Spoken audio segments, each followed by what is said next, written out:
drive deep into the Tennessee woods, the late afternoon sun bleeding orange through the branches.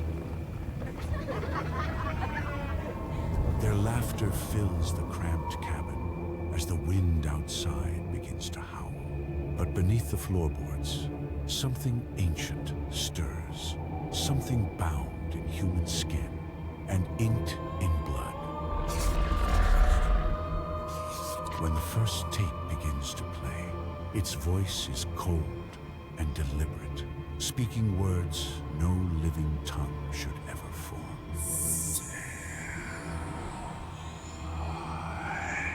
In that moment, the trees seem to lean closer, the shadows lengthen, and the cabin becomes a prison from which none will escape untouched.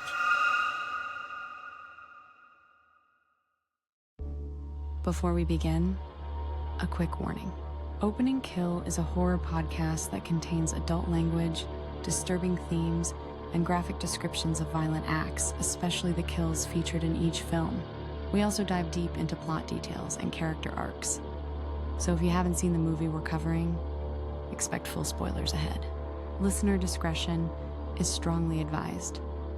Opening Kill, the horror podcast that slices deep into the genre we love. We're talking slashers, supernatural nightmares, creature features, and everything in between.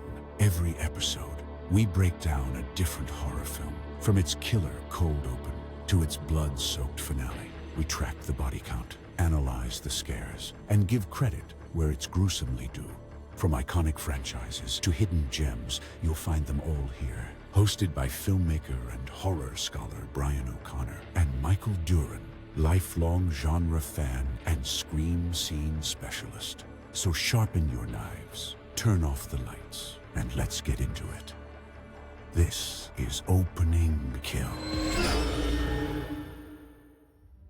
And welcome to episode 36, The Evil Dead of Opening Kill. I'm Brian O'Connor, and you are not Michael Duran. I'm not. I am the other Michael Duran, Shay Astor. Researcher Shay joining us. Michael under the weather this week, so get better soon, Michael. We have a lot of episodes to go in season 2.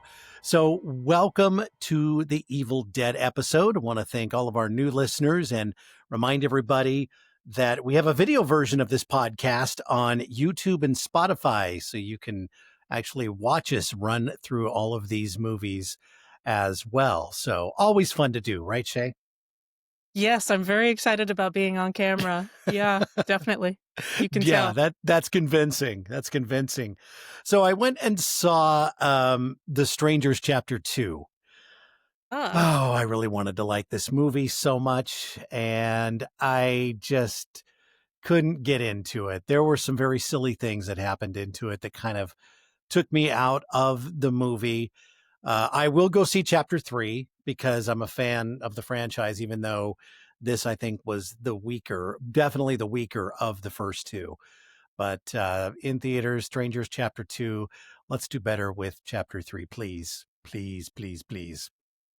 Isn't that just the hardest? Like, we want to support, but also, like, you got to make it good. You do. That's what I think, too.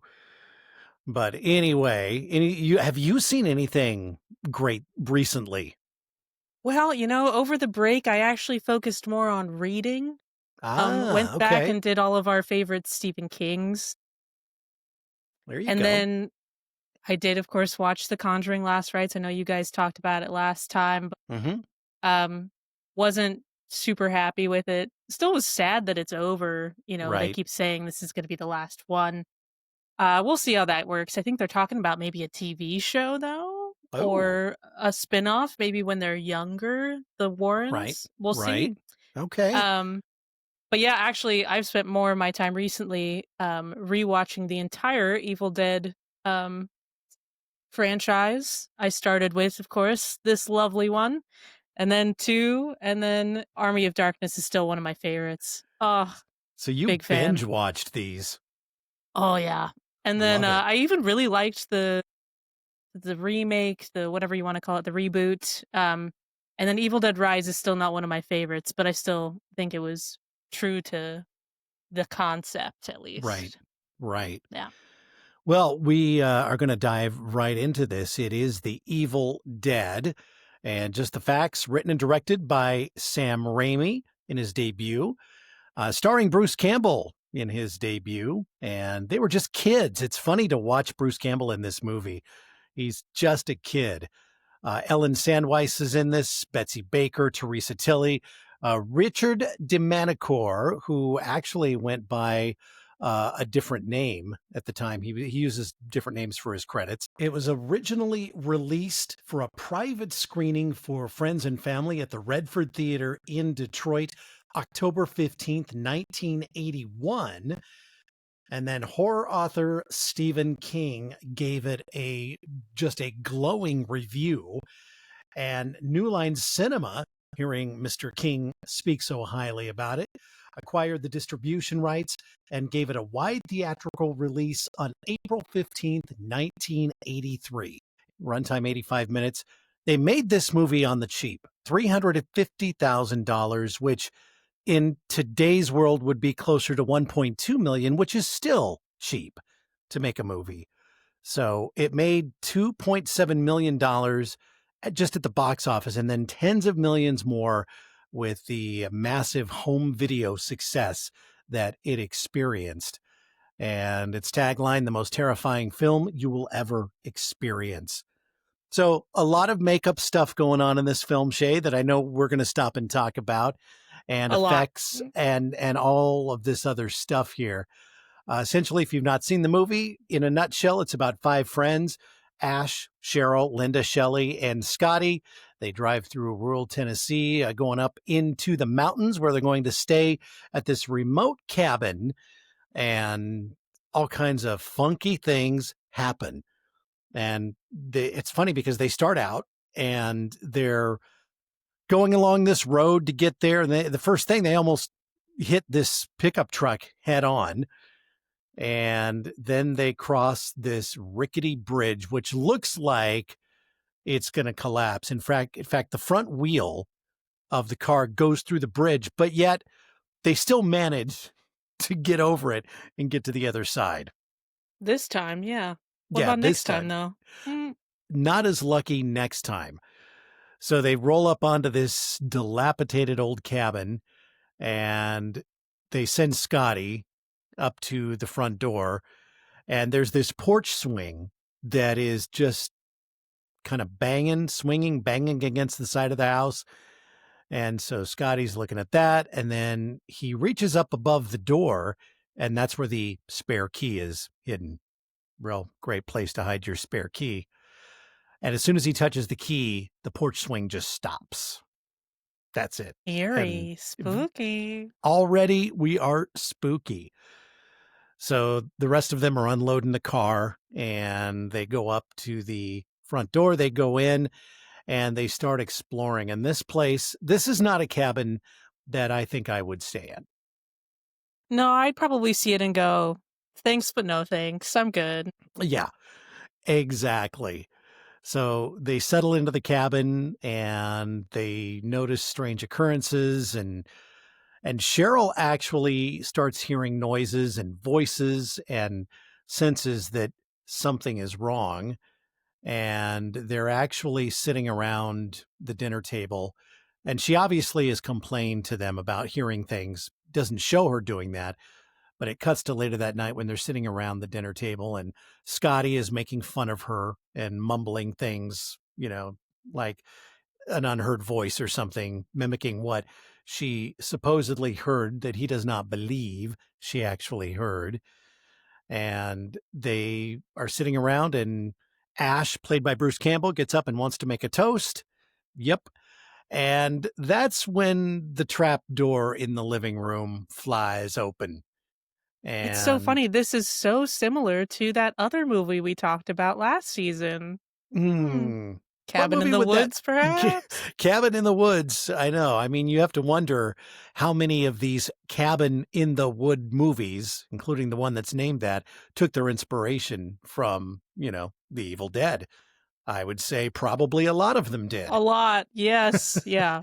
But I do love this part. They go to the trap door. the cellar door. Mm-hmm. And they send Scotty down first, and he just goes quiet. Doesn't Yeah. say a word. They're all looking, going, "Are you down there? Is everything okay?" And he just says nothing. It's not that big of a space, mind you. No. So it's kind of weird that he's not responding. So then Ash grabs the lantern, goes down, and they just find some very interesting things down there, don't they? They do. And what's interesting is this cellar is way bigger than the cabin itself. At least if you look at the exterior of the cabin, because that's all we can really base this off of so far. But this cellar just goes on. It's like it's room after room after room down there. And Scotty actually, before he went down there, was telling Cheryl, "You go down and investigate." And she looks at him. And I got to say, in this moment, it's the only moment that she is this way. She's actually smart. And she just wants to leave the cellar alone and close it up. And that's that. She doesn't want to actually go down and mess with anything down there because it's clear to them that there is something down there or someone. They do But think it's an animal at first, and it's kind of mhm, like, what animal would do that? Let's not find out, is the answer. Just close it that's up and be totally done with correct. it. So they find all kinds of things. They find a tape recorder, which contains an archaeologist's account of summoning demons using the Book of the Dead. And soon as they start playing this tape back, then there's a thunderstorm that starts. All the typical horror movie stuff begins. It cuts out to the woods. There's noises and sounds and everything else as these incantations they're listening to trigger these supernatural forces that are all in this forest. And there's also something watching them through all the windows as well. Always creepy when that happens. But they Yeah. do find the dreaded book, the Mm-hmm. Necronomicon, down in the cellar, and they're Right. looking through it, and it's got a bunch of very interesting depictions, Mm-hmm. mostly drawings, it seems like, and Right. a language we can't understand. So when they're listening to the tape recording of the archaeologist, he's even explaining stuff like, "Yeah, this book, it's definitely the Book of the Dead, Yep. made out of skin," and they're Yep. touching it like it's no big Oh, deal.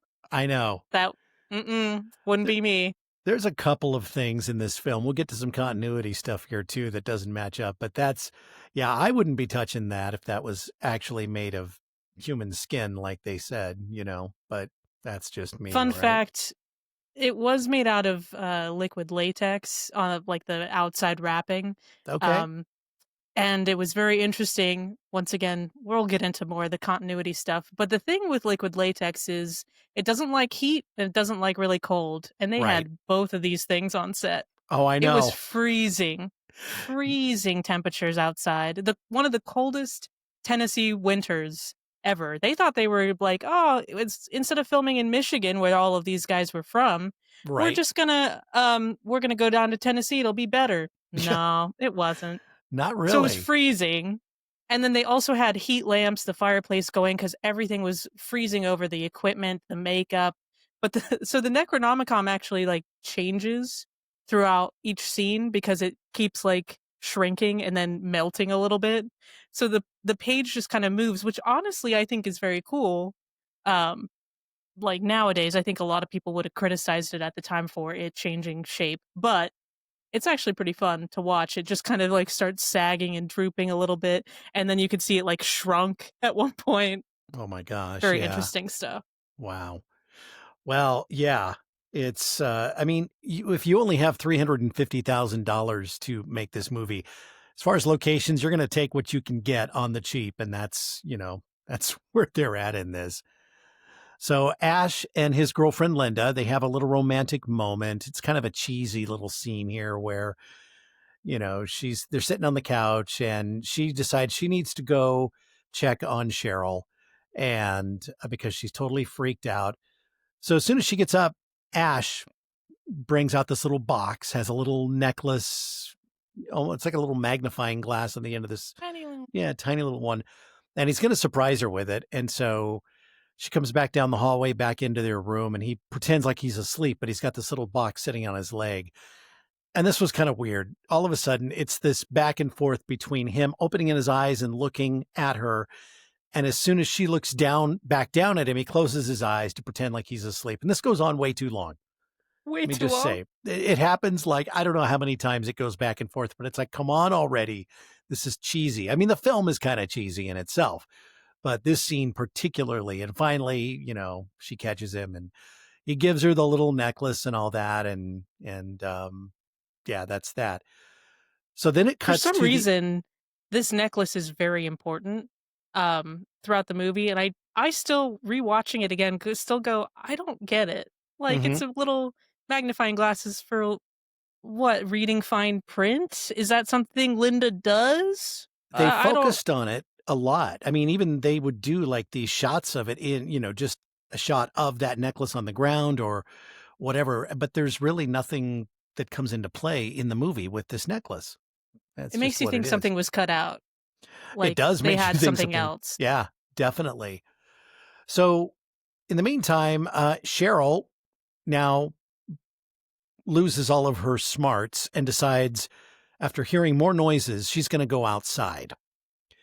And what's next is a scene that is pretty heavily responsible for this movie getting banned in a handful of countries for its gore, its, you know, whatever, its mature theme, if you want to call it, because this is a pretty brutal scene to see. And this is 1981 when this comes out. So she goes out, she leaves the porch.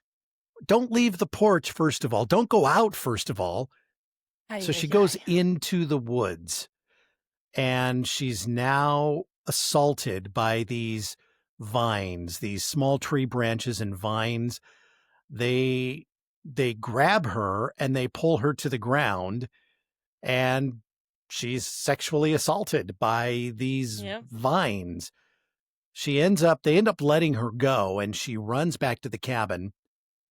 Now, here's one of my problems. She is screaming at the top of her lungs, banging on the cabin door.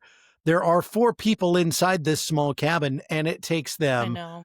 forever to get to the door to let her in. In fact, you're seeing something coming towards the cabin. You know, it's from the camera's point of view, chasing her, and she's screaming and screaming, and then she's reaches up there, and the key is magically returned to above the door, and she can't get it Right. down. It's on a hook, and she's beating the door, and just as something's about to get her, Ash opens the door, and she tumbles in, and they can tell that something has happened, and she insists that they need to leave and get out of there, and the other people, especially Scotty, thinks she's crazy and wants no part of it. I mean, I get it. They traveled a long way to get there, but if I had one of my friends get injured, I'd be like, let's go. We're out. We're Yeah. done. But these guys, they're a little selfish, I think. They want to have the cabin. They paid for it. They're, probably not super rich college kids. Right. So I understand that a little bit. But yeah, she comes in screaming, saying, we need to go. And she forces Ash to go out with her. They get to the car. The car won't start. Finally, it does start. Right. They It drive starts down. right after she says, it's not going to let us leave. And then it starts. And he just looks at her like, you crazy. See, I'll show you. Yeah, that kind of thing. But anyway, yeah. So they make it a little bit down the road, if you can even call it a road. It's it's the woods, all right? Yeah.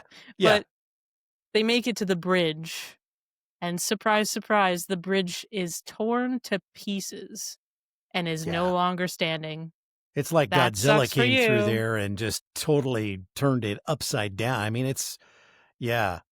Yeah. Something bent the metal. Something's wrong there. Yeah. Oh, it's definitely, it's definitely been intentionally destroyed by some great power. Ash, gets out of the car and leaves her there, and he just kind of disappears into the foggy woods heading to the bridge. And then again, she gets out of the car and follows him, and she reaches the bridge, sees it's destroyed and no way to cross. And then Ash comes back and scares the crap out of her. And that's when she says, it's never going to let us leave. So I swear, it's like as soon as you walk away, you go deaf or something, or the fog is so dense we know that cabin isn't well insulated. So, like, Right. why can nobody hear each other? This is a Well, problem that continues. I totally agree. I mean, come on, you guys.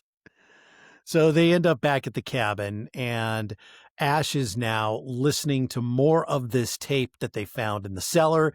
He's got headphones on, and he learns that, to kill this entity, you have to dismember a possessed host. And the other two girls are sitting there playing spades. And this is kind of funny. Cheryl is at the window looking out, and all of a sudden, she's naming the cards that are being flipped up on the table, even though she can't see them. And her voice has changed, and it now becomes clear something has gone terribly wrong with Cheryl. And she starts to float, levitate in the air, and she's got these gnarly white eyes. And of course, the voice is like a demon's voice. I think something's wrong with Cheryl. Yeah, just a little bit. Just a little She bit. She starts going at him, like, real quick, too. Oh, I yeah. would be so freaked out. Oh, my God. Well, and she But asks she asks why they've disturbed her sleep. And then, it's like, uh-oh, we did something bad. Yeah, she lays down. She's kind of playing dead, and then she wakes up, and she's got a pencil in her hand. She stabs Linda in the ankle with it. And, she just kind of goes crazy. I think my favorite part is, of this scene, at least. She's going towards Ash with the pencil. I mean, we know you can do damage with pencil. She already proved it right through the ankle, man. Oh. But she's walking towards him. He's stuck under a bookshelf that he comically fell into at one point during the scuffle. And then Scotty comes over, knocks her down, and then, like, very fake stunt, like, kicks her into the open cellar door. Yeah. It makes me laugh every time. Yeah. Oh, my God. Yeah, through that trap door. And then he has to chain it shut to keep her from getting out, because it's not tight to the floor. So it's, she can lift it up a little bit before the chains restrain it. So you can still see the top of her head and her eyes looking out into the living room and her hands and all this. By the way, a great shot, though. Oh, it's a great shot. These evil possessed beings are called deadites. So that's how they are referred to. But it's pretty crazy, and she's trying to get out and all this good stuff. Shelley is the next to become possessed in the movie. And again, this leads to another violent struggle and her eventual demise. And so it's Scotty that is like taking a knife or something to her wrist, and she ends up like eating it the rest of the way off, and it drops, and it's holding that is it the Sumerian sword or Sumerian knife or whatever it is, that knife? It's the dagger that they found down in the cellar along with the book and the tape recorder. Yeah. Right. And it's a gnarly looking thing. Everything was sculpted, makeup and the objects were done by a great guy, Tom Sullivan. Oh man, I love his work here. But they made everything like, with, the sewing needle you got back at home in a drawer, and liquid latex, which is, wasn't really high quality stuff back then. Right. But at the same time, man, all of us DIY people, we learned how to use it based off things like this. This was like, I dressed up as one of the Deadites once for Halloween. Oh, nice. Because it's just so much fun. Yeah, if I have a picture, I'll send it to you. But that's awesome.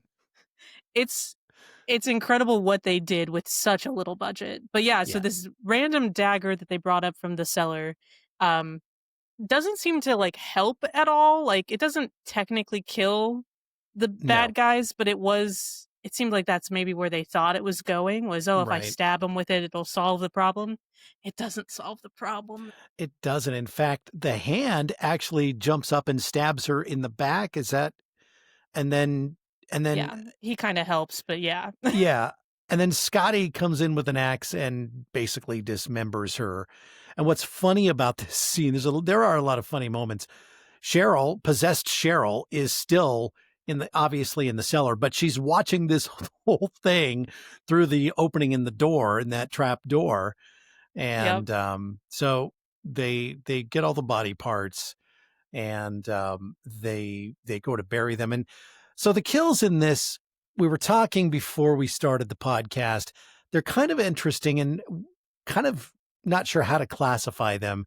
So we're just going to go with as soon as the person gets possessed and killed off, because spoiler alert, these beings will reanimate and come back, but we will consider this one the opening kill. The opening kill. Scotty, in the meantime, is now trying to escape, and he decides he's going to go running through the woods.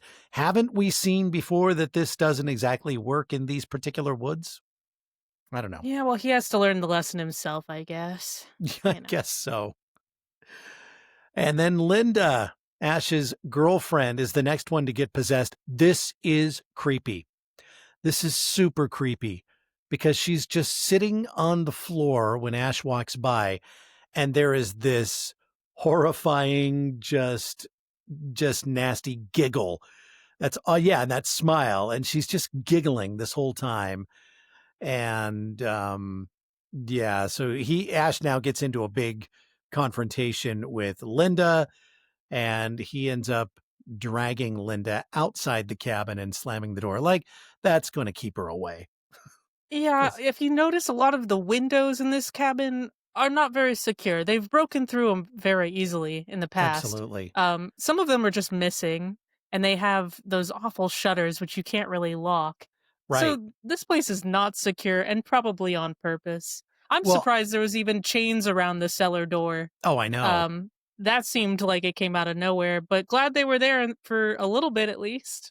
And of course, yeah, that doesn't last very long. All of a sudden, Scotty does reappear, though. Mm-hmm. Very scraped up and injured. We didn't really get to see what happened to him, but we can kind of inference from our last experience out in the woods that things have not gone well out there. Right. But he comes back in, so he's not quite alone anymore. However, Scotty quickly is succumbing to his wounds. Yeah. And does go very quiet on the couch. So and once again, Ash is alone. He is alone, and Scotty would be kill number 2 until he comes back as a deadite and does his thing, as they all do. So, yeah, I mean, as the night goes on, Ash is dealing with all of his friends that are now possessed. Linda ends up stabbing him in the arm with that dagger, that sword. And he ends up managing to stab her in the back, I think.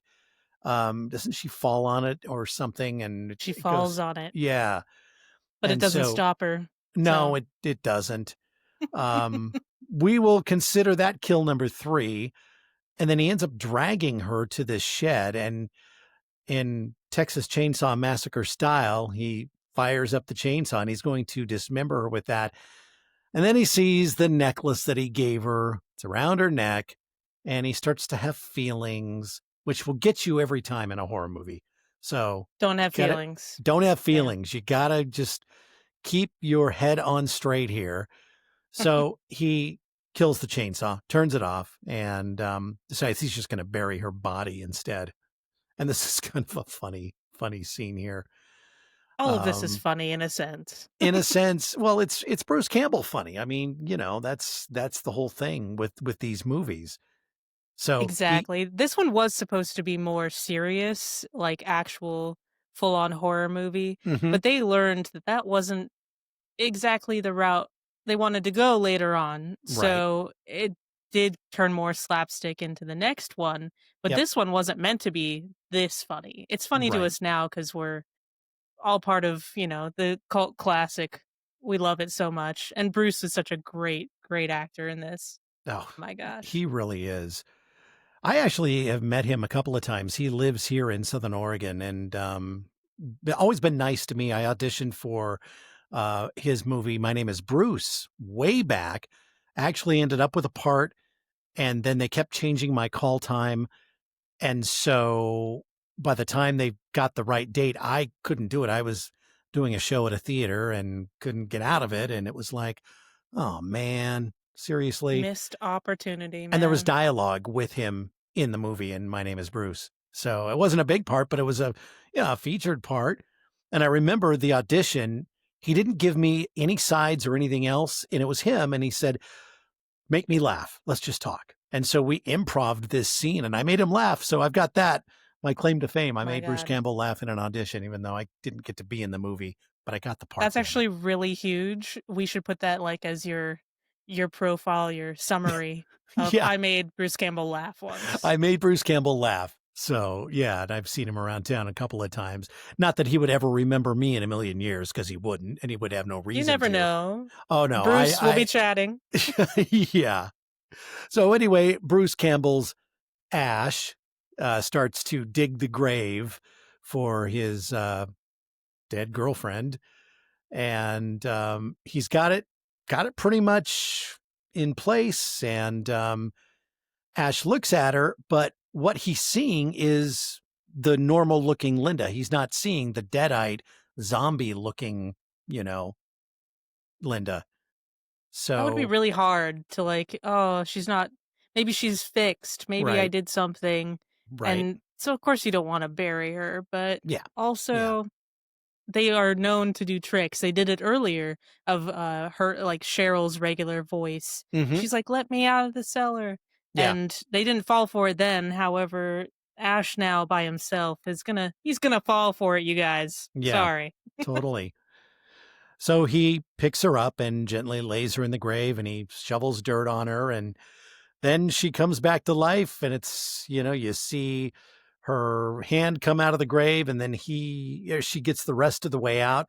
And let me say, first of all, she's been buried, just the body, no coffin, anything like that, dirt piled on her. She comes out looking like she just got out of the shower. She is not dirty at all. So It's and magic, all right? she's very much so.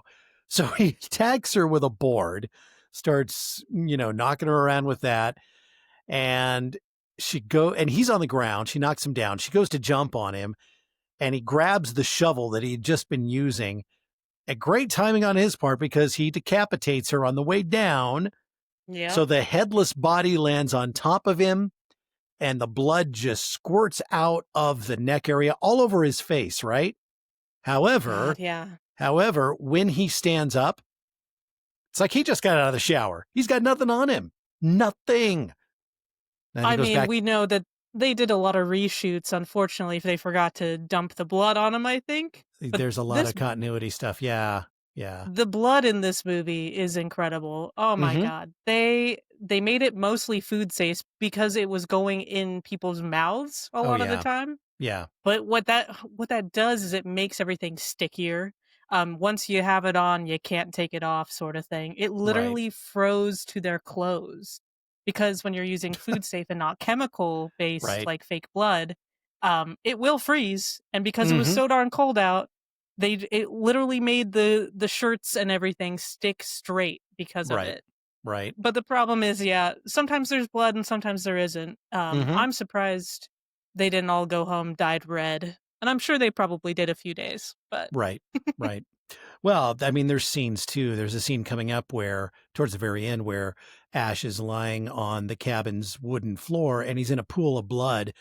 And I'm just thinking, man, the mess that he had to clean up after they got that scene. I mean, and it's almost like you feel the pressure to do that scene in one take, because it's going to take forever to clean it all up and then reset everything to do it again. So you really, without a budget, you really have to just stay on top of things and get the scene done, get the movie done. So, yeah. I think Sam Raimi, that was an issue in a sense, because they filmed for such long hours. Everyone was exhausted, tired, but it was because you had to do so much prep work to make sure that one shot, we can't redo it tonight. Maybe we could redo it tomorrow, but that's a big if. So might as well get it done right. And he did, honestly, especially the next scene coming up where bugs are involved. Ew. Not a fan. No, not a fan of bugs either, especially like this. So he makes his way back to the cabin, and now he discovers Cheryl has gotten out of the cellar. So he knows that he has to destroy the Book of the Dead. He has to burn this book to clean everything up. He goes down into the cellar. Now, that's not sure this would be the place I would go. There's a lot of weird things that go on. There's blood that comes pouring out of a water pipe, starts coming out through electrical outlets. There's a movie projector, one of those old ones that starts playing, as does a turntable.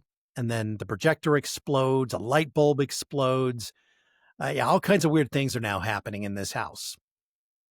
Yeah, he's going crazy and is truly by himself now because girlfriend's dead, friends he thinks are dead, Cheryl's now, like his sister is the one attacking him now. That must be really hard on you mentally. So he going crazy. So he goes back upstairs and the window shutters are now banging again. That swing out on the porch is going. He reaches into a mirror and it's water-like. He pulls his hand out like he's in pain.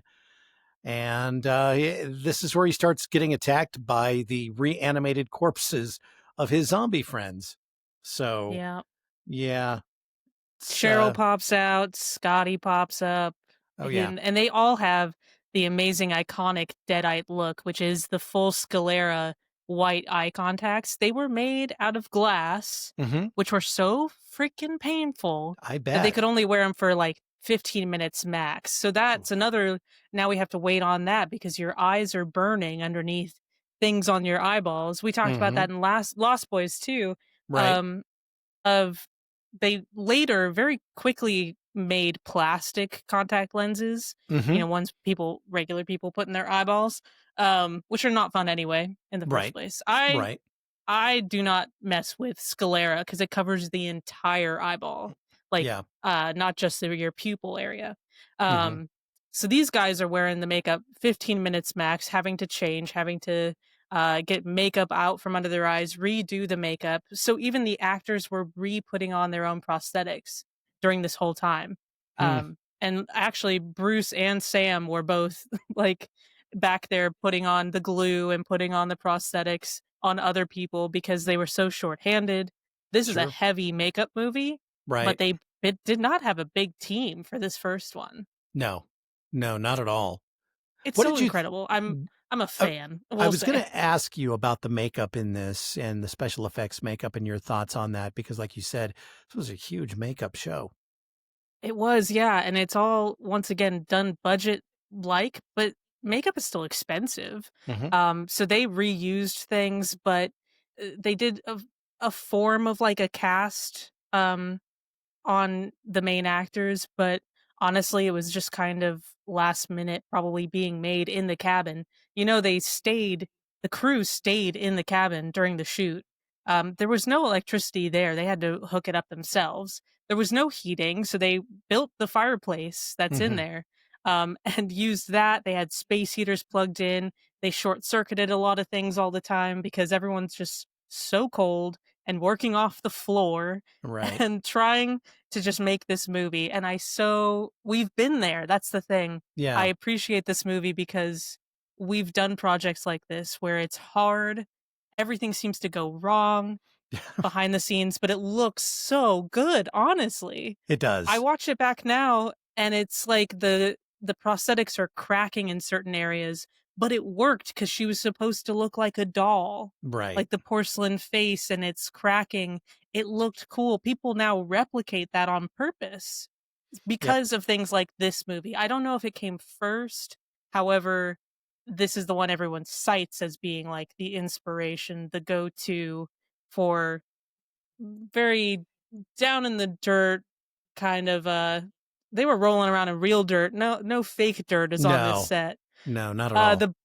The blood, like I said, was made out of human foods. They put in coffee creamer to give it texture, but also make it edible. They had milk, which went bad and made people sick because they had it out. The place must have smelled rotten. Oh, yeah. They used things like to make everyone look sweaty, and they used some sort of older, I don't remember what it's called now, but it's like a a thing that's made for cameras. They put it on people's faces, and it's not meant to do that. So it was unsafe, but fun. And Mm-hmm. that's what I love about it. Wow. Yeah. Well, it definitely worked. Yeah. Definitely worked. We finally get to Scotty is attacking him, Cheryl is attacking Ash, and we're just wondering what can he do at this point. But he does realize he's got to destroy the book, Mm-hmm. and that's where we left off. And that's what happens. So they're dragging him across the floor. And now here's where the necklace does come into play. He's got his girlfriend's necklace, and he like stretches out and latches onto the book, and he's dragging it with him, and he finally gets the book, and then he shot puts it into the fireplace, and immediately the two deadites who are attacking him just freeze, and then all kinds of weird things start happening to them. There's giant hands that come out of their bodies, and as they're dying off, and they're just it's almost like it looks kind of like stop motion. I'm not sure how they did this. Is that what it was? They did. Yeah, so Okay. they made miniatures of things and melted them. And at the same time, stop motion did a few reverse shots too of things unmelting and melting on top of each other. Okay. Had a lot of, for some reason, they had a lot of oatmeal on set. So oatmeal starts coming out of their bodies along with a different colored goo now that we haven't seen before. So it was a little like, I think more for shock value. Yeah. And it is shocking. That scene you're sitting there just kind of watching it going, oh my God. Yeah. Yeah. And it works though, because they do thankfully disintegrate in front of him. Yeah, they do. Bugs They come do. out. Ugh. Don't know why bugs are there. Don't know why hands come out, but it's creepy and it works. Yeah. So The bugs just got me. Anything with bugs like this, I just no, thank you. No, thank you. So we cut to the next morning, and this is that scene where Bruce Campbell's character is on the ground on the floor, and he's in this pool of blood. I'm just thinking, oh man, what a mess. That was my first what thought. a mess. What a mess. So he wakes up and he thinks everything is over, and he goes out the front door. In the meantime, camera point of view, evil comes rushing through the back of the cabin and then out the front door, and he can feel something coming. He turns around and you just see this panicked expression on his face, and cut to black, and then the credits roll, and that is the end of The Evil Dead. So, Woo! yeah, it ends. And we just don't know how it ends, really. We don't know what happens. So It leaves it up to interpretation until you watch the second one. right. Which kind of redoes this story, mostly I guess because of licensing issues. Right. But Sam Raimi wanted to make a sequel, but then couldn't use it, so he had to redo it as if the friends weren't there. It was just him and Linda, and that's it. But we do continue on the story kind of from that part, and we get more of the iconic things. I think when people think of Evil Dead, we know the chainsaw, we know the boomstick, we get the funnier lines. It's more of a horror comedy, whereas this one was it was meant to be scary, and it did scare a lot of people, especially, the tree scene is a big one. Yeah. And even Sam says in interviews later, he's like, yeah, that was a little too much. I kind of regret putting that in. Yeah. I think there were 3 or 4 countries that banned that film, for that scene and just the overall goriness. Now, Yeah. who knows what would happen with it in today's world? But yeah. Well, the was it 2013 or 2011? I don't remember. The remake that they did, or kind of the reboot, they did the tree rape scene, and it was even worse in my opinion. They had noises to it. Oh gosh. Was not a that's right. fan. Yeah. This one, yeah. I was like, oh, this is nothing now. But I mean, at the time, 1981, this was a lot. It was bad. Yep. So total kills are 4, basically the human to deadite transformation kills. They're kind of weird to try and track, but This isn't like a typical slasher film where the kills are obvious. And so that's how we did it this week on this one. Favorite character for me was probably Ash. How could it be anyone else? That's what I'm thinking too. Probably because we him want and to those get eyebrows. Oh, Plus, we want to get Bruce Campbell on the podcast one of these days, so it's yes. always going to be Ash, right? Always. Favorite kill for you? I did really like, Scotty's hacking up his girlfriend. Yeah, But the best part, in my opinion, was that Ash is there holding the axe, being hesitant, and yeah, Scotty's like, "No, we're doing this." He yep, grabs it, he hacks her up like it's no big deal. And then the body's lying there, like all split apart, yep, and it's twitching. yep, And it was so creative because we know how they do shots like that. There's people under the floorboards, right. making things wiggle. The actress's head was sticking out and she's sitting underneath just going, that's probably one of my favorites, honestly. Right. What about for you? For me, it's the same scene. Yeah, that's the same one. And that was the thing that struck me too. Ash is standing there with the axe, just watching as, Scotty's kind of getting his ass kicked for a little bit and not stepping in with the axe. But yeah. So I think that's the same thing for me. Star grade for me, I give it 4. Oh, I'm going to go 4 as well. We're 2 alike, Brian. I know. But yes, I give it a 4 because I will give Evil Dead 2 something different. Mhm. The remake, The Army of Darkness, like I said, one of my favorites. Right. So it's hard. I think scaled to the rest of them, it has to be a 4. Slasher survival tip for this week. When you hear a recording in an ancient language, don't hit play again just to see what happens. Not going to So do it. true. Not going to do it. We do not read the Latin in this house. No, we do not. We do not.